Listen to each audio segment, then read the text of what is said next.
kabeh para umat aja lali salat 5 wektu aja nganti telat kewajiban ayo bareng di rumah meratandani lamun manungsa sing taat ayo para kanca kudu eling lan waspada urip ana donya ora langgeng ora sampurna kebak luput lan kebak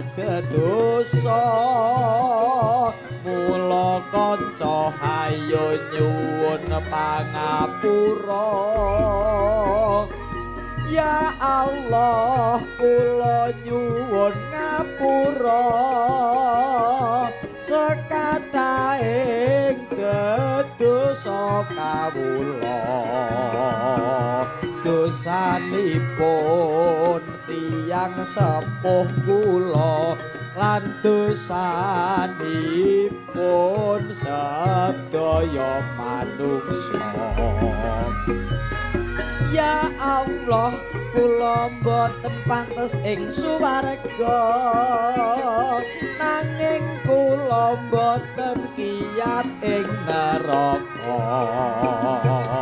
mula Gusti kula nyuwun pangapura sedaya